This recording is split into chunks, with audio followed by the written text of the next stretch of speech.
তবে ভাই এইবার তো আমি বিশ্বকাপ নিয়ে আপনাকে একটা প্রশ্ন করি। এবার তো ফরম্যাটটা চেঞ্জ হয়েছে, 48 দল দিয়ে খেলা হচ্ছে। তো আবার এবার তো ইউরোপের পিচের মতো না, আমেরিকার পিচে খেলা হবে। আমেরিকা, মেক্সিকো, কানাডা, ওইখানে তো গরমটা অনেক বেশি। হাফ টাইম হওয়ার আগেও একবার কুলিং ব্রেক দেয়, তো আবার খেলা শেষ হওয়ার আগে মানে মাঝখানে দুইবার কুলিং ব্রেক দেয় আর কি। তো এবার আপনি যদি আপনি ধারণা কি করতেছেন কোন কোন দল ভালো খেলতে পারে?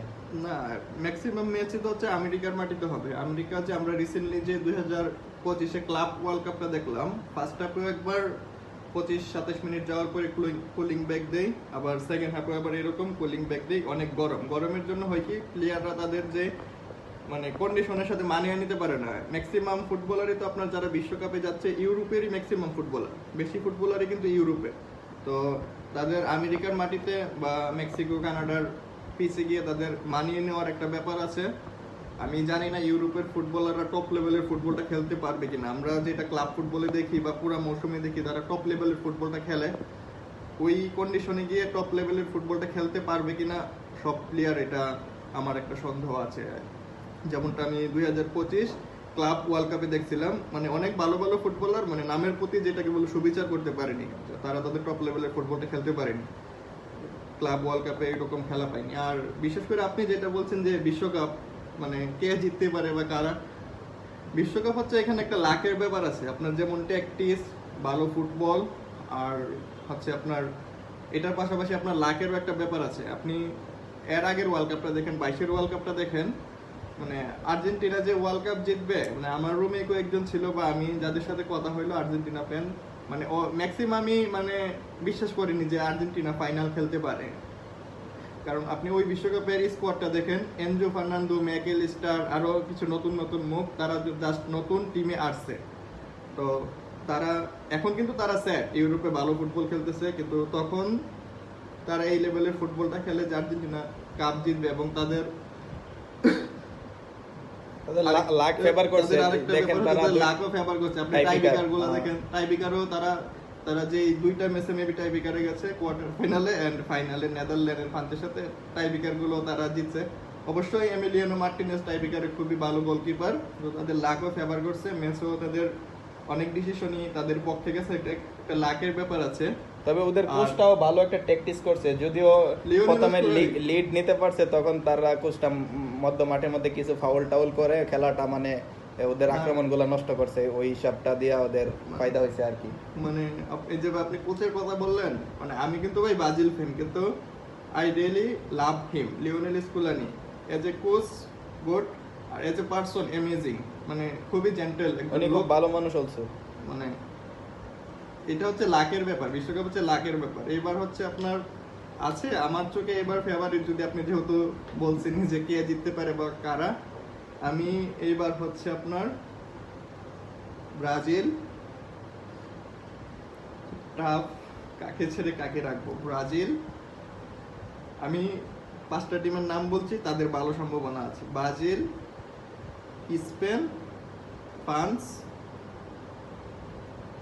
পর্তুগালের এবার ভালো স্কোয়াড আছে, ভালো মিডফিল্ডার আছে, বিদিনহা, জোয়াও নেভেস, ব্রুনো ফার্নান্দেজ। পর্তুগালের স্কোয়াডের ডেপথও ভালো, প্রত্যেকটা পজিশনেই ভালো ব্যাকআপ আছে। ফ্রান্সেরও ভালো ব্যাকআপ আছে।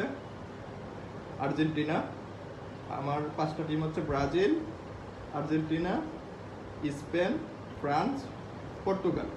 ইংল্যান্ডেরও বেশ কিছু ভালো প্লেয়ার আছে, কিন্তু আমি তবে আমি ইংল্যান্ডকে রাখবো না, ভালো সুবিধা করতে পারি না, আমি ইংল্যান্ডকে রাখবো না, এজন্য রাখিনি। আর আরেকটা ব্যাপার হচ্ছে এইবার হচ্ছে আপনার যে দল বেশি পরিশ্রমী প্লেয়ার থাকবে, মানে হার্ড প্লেয়ার, ওই দলে এবার ভালো করার সম্ভাবনা বেশি। আমেরিকান ফুটবলে ফিজিক্যাল ফুটবলটা বেশি খেলা হয়, ট্যাকটিসের চেয়েও বেশি কার্যকর ফিজিক্যাল ফুটবলটা।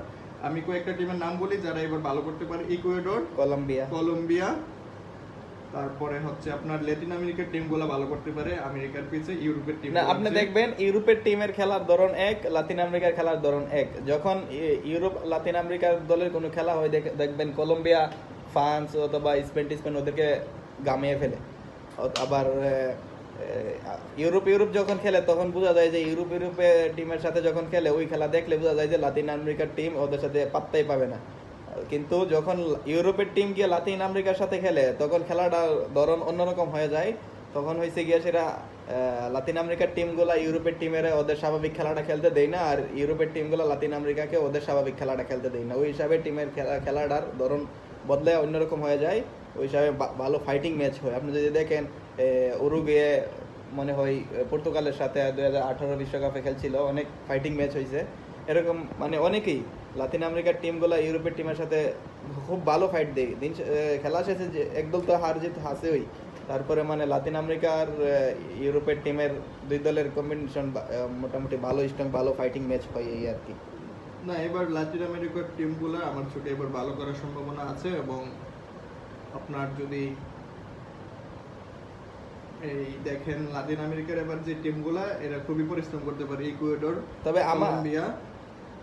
আমি পাঁচটা নেই এবার কাপ কে কে জিততে পারে, মানে যে কেউ জিততে পারে, অন্য এর বাইরেও জিততে পারে। তবে আমার পাঁচটা হচ্ছে ব্রাজিল, আর্জেন্টিনা, ফ্রান্স। আমি স্পেনকে রাখবো না, স্পেনও ভালো খেলে না, ওয়ার্ল্ড কাপে ওরা ভালো খেলতে পারে না। 2010-এ ইনিয়েস্তা জাভি ওদেরকে নিয়েও ওদের ওয়ার্ল্ড কাপ জিততে মোটামুটি অনেকটা গাম বের হয়ে গেছে। তারপরের থেকে ওরা 18 বিশ্বকাপে ভালো টিম আসলো, 22-এ ভালো টিম আসলো, কিছুই করতে পারে নাই। এই কারণে আমার হচ্ছে ফ্রান্স, ব্রাজিল, আর্জেন্টিনা, জার্মানি, আরেকটাকে ইংল্যান্ডকেও রাখবো না। ইংল্যান্ড ওয়ার্ল্ড কাপে ওরা খুব ভালো, ওরা ইউরোপে প্রিমিয়ার লিগে ধরতে গেলে ইংল্যান্ডের পুরো প্লেয়ারই প্রিমিয়ার লিগ চালাইতেছে, ওরাও পারে না। তবে আমি নেবো আরেকটা নিব নেদারল্যান্ড।